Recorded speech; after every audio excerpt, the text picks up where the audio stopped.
சகோதரர் ஆர் ஸ்டான்லியின் நாளொரு மேனியிலிருந்து இன்றைய தியானம். ஜூலை 18. களையும் முளையும். தெளிந்த புத்தி உளவர்களாயிருங்கள், விழித்திருங்கள். 1 பேதுரு 5:8. நாம் நற்செய்தி பணியில் தீவிரம் காட்டுகையில் பிசாசும் அதே வேகத்திலும் அதற்கு அதிகமாகவும் செயல்படுகிறான். தனக்கு எஞ்சிய காலம் சொற்பமே என்று அறிந்த அவன் பயிரை நாசமாக்க தன்னால் இயன்ற அத்தனையையும் செய்கிறான். கிறிஸ்துவத்திற்கு எதிரான சக்திகள், பொய் தத்துவங்கள் பரவுதல், எதிர்பக்கத்தில் அற்புத அடையாளங்கள் நடைபெறுதல், இப்படி பல விதங்களில் பிசாசின் எதிர் செயல்கள் வெளிப்படும். இவைகள் எல்லாம் ஆர்வத்துடன் வசனம் கேட்போரையும் இளம் விசுவாசிகளையும் குழப்பிவிடும். இந்நேரங்களில் எகிப்தின் மந்திரவாதிகளின் சர்ப்பங்களை விழுங்கும் அளவு கடவுளின் வல்லமை வெகுவாய் வெளிப்படவும், புதிய விசுவாசிகள் விசுவாசத்தில் உறுதியாயிருக்கவும் நாம் ஜெபிக்க வேண்டும். யாத்ராகமம் 7:11-12. எபேசு நகரில் பவுல் செய்த 3 மாத ஊழியத்தை ஆண்டவர் கனம் பண்ணினார். அப்பொழுது களைகள் முளைக்க துவங்கின. விசுவாசியாத சிலர் மனதில் கடினப்பட்டு நற்செய்திக்கு விரோதமாய் பேச ஆரம்பித்தார்கள். இது புதிய விசுவாசிகளை அசைத்துவிட்டது.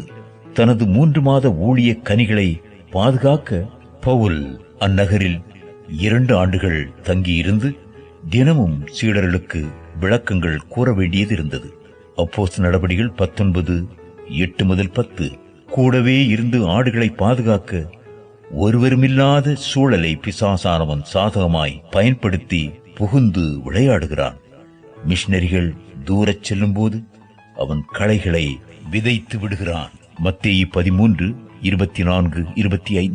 கிறிஸ்தவ பணியாளர்களின் அதிகரிப்பு மக்கள் தொகை பெருக்கத்திற்கு முன் ஒன்றுமே இல்லை. 2000 மே மாதம் இந்திய மக்கள் தொகை 100 கோடியை தாண்டியது. 2035ஆம் ஆண்டு நாம் சீனாவை மிஞ்சி விடுவோம் என கணிக்கப்பட்டுள்ளது. அவ்வாறே பயிரை அறுக்க வேண்டிய கட்டத்தில் பூச்சிகள் படையெடுத்து விட்டால் எவ்வளவு கவலையாகிவிடும்.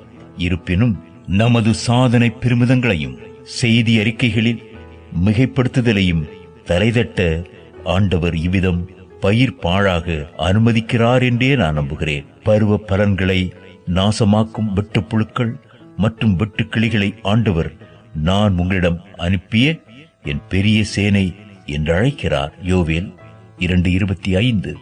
சங்கங்கள் மற்றும் இயக்கங்கள் எல்லாம் இறை அரசை கட்டுவதற்கான சாராம்சம்தான் என்பதை மறந்துவிடக்கூடாது.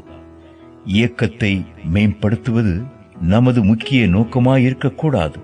இல்லையேல் நாம் சொந்த சாம்ராஜ்யங்களை கட்டுகிறவர்களாகி விடுவோம்.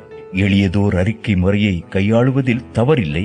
ஆனால் மக்கள் மனதில் உண்மையற்ற எண்ணங்களை பதிக்கும் மிகைப்படுத்துதல், மாற்றிச் சொல்லுதல் போன்றவை கடவுளால் நியாய்ந்திருக்கப்படும்.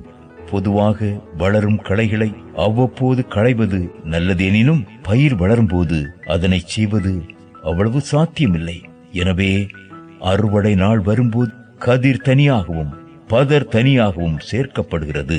அந்தோ செழித்து வளர்ந்த பதரின் முடிவு பரிதாபம்.